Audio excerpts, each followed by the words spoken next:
Hi guys, this is Sam for Website by Sam All.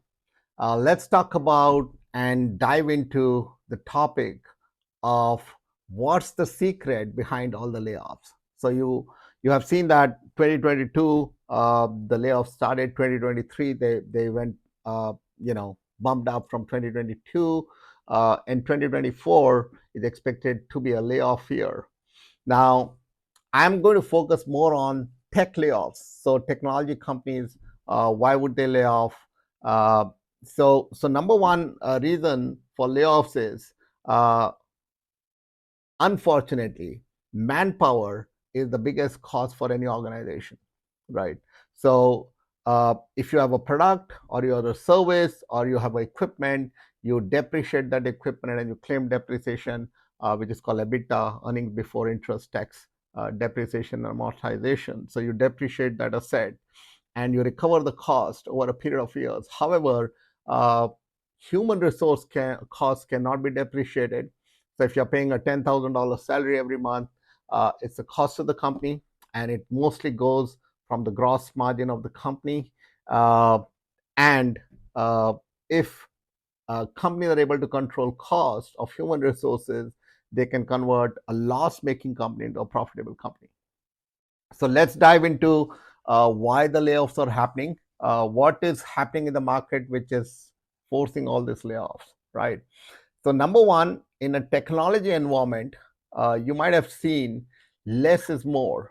Less is more. I mean, if you are a brick and mortar, if you are a server or a hardware company, or you are an infrastructure company, then it means that you have a high capital expense, and in terms of market capitalization, your market capitalization will be much lower than a pure software play company.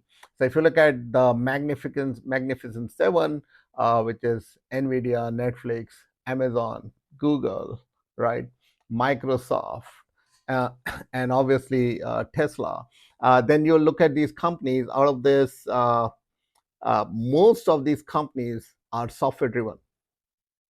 Right. So intellectual property has a higher capitalization compared to a physical product. That's the new truth in the world. So if you are going to look at the cap rate of the company, the top 10 companies in technology, specifically software companies or firmware companies. I mean, there is NVIDIA, which is doing a firmware, but that's a software burnt onto a chip, uh, will have a much higher market capitalization. But if you go back to the 1929, 30s or 40s era, you will find Coca-Cola or McDonald's or some of the retail stores would have a huge market capitalization. But in the new world, less is more. So if you have physical gold and you have bitcoins, in the long run, Bitcoin is expected to have a higher market capitalization compared to gold. So if you look at how much has gold grown in the last 1 year versus how much has Bitcoin grown, you will find that Bitcoin has grown much, much higher. So again, less is more. So when you are a software company, the fundamental truth behind is, uh, when you are building a software product. So companies which build Catalyst software product. Catalyst means it's a crossroad software product where most users have to come in and do something. So it's like creating a crossroad on a highway where cars have to pass, and then you put a toll plaza there so that cars pay you $1. And if they do not have a diversion where they can bypass your toll, and if that's the best option, then that piece of business is a catalyst. And if you develop a catalyst kind of a business in software, which is a portal or a SaaS based or a subscription based model, then initially when you build, just like a home, you need a huge amount of manpower. So, for example, if you're constructing a house, you will not need laborers, and then you will have to do the foundation. You'll have to make the first floor. You have to do the wiring, plumbing, uh, painting, taping, so on and so forth, and then fixtures, and it would need a lot of manpower. Right. Similarly, in the software industry, when you're building, the initial bump up for the software is huge. However, once the software is ready to go, and users have started getting onboarded into the software, that need for high amount of manpower, which was initially there, reduces, because you're only scaling the application and you're maintaining the application. So unless there is a paradigm shift, that means you move from a traditional to 100% AI, which is like a bump up. But in case of AI, it's a misnomer, because AI is supposed to do low coding or no coding, right? So AI comes in and takes over some of the tasks that were physically being done. In fact, we tell all our developers now to basically use generative AI to develop your codes, and they focus on integration and testing only. So again, so if you're building a house, you need a large amount of manpower, but once it is built, you only need the maintenance staff to come in and maintain your equipment. However, with the advancement of AI, you might get IoT devices which you can control through your app, which you can monitor and control and improve efficiency. Or you might need a robot at home. So that need for maintenance manpower over a period also goes down, right? When there's a paradigm shift, entire change in technology, so you're moving from on-premises to cloud, you might still need some manpower, but once you have stabilized and you're only scaling, or you are maintaining the applications, then you do not need that kind of manpower. So most companies keep that manpower, but as they start optimizing, they start cutting down that manpower. So number three reason is the 80-20 rule. So when you have 1,000 people developing an application, it's 200 people or the 20% of the staff, which is going to drive the development or innovation on the application, and 80% of the staff is going to follow those orders, or they're going to maintain and do what the 20% of the staff tells them.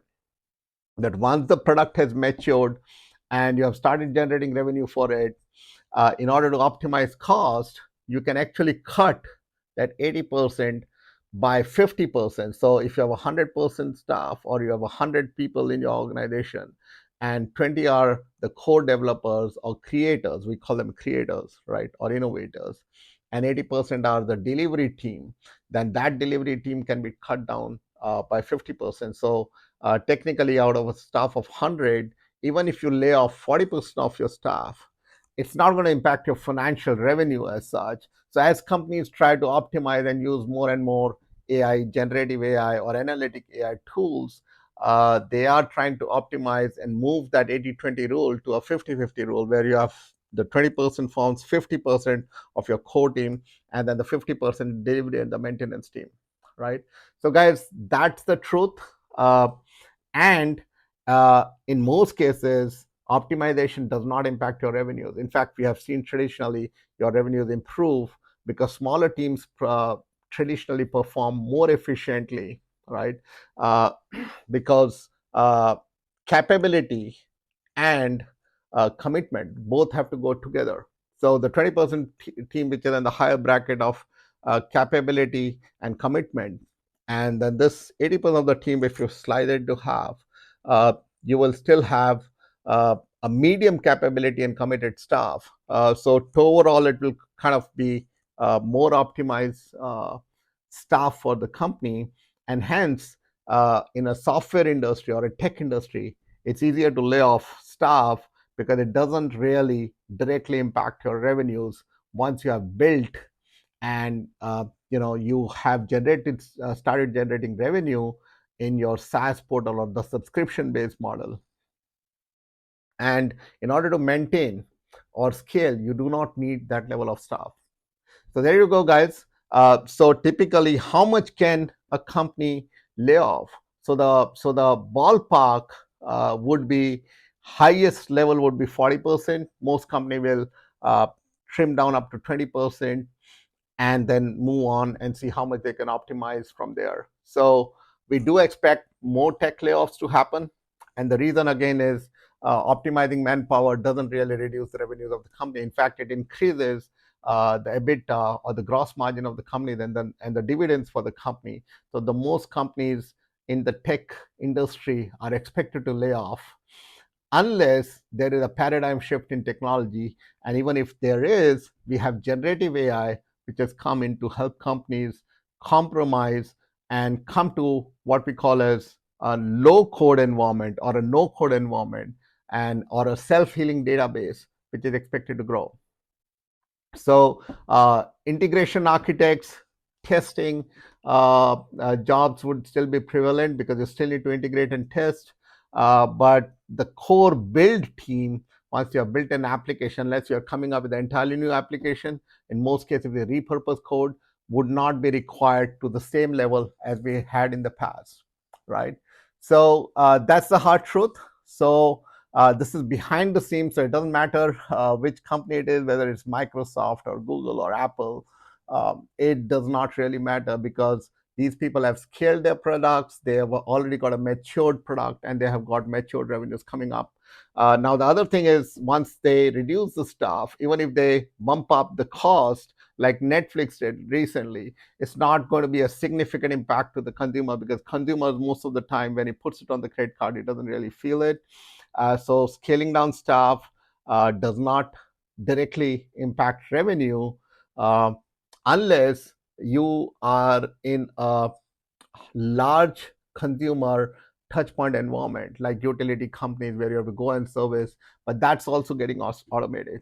So watch out, guys. There are going to be more tech layoffs and in a lot of cases non-tech layoffs coming, and companies are trying to optimize their manpower and increase their profitability.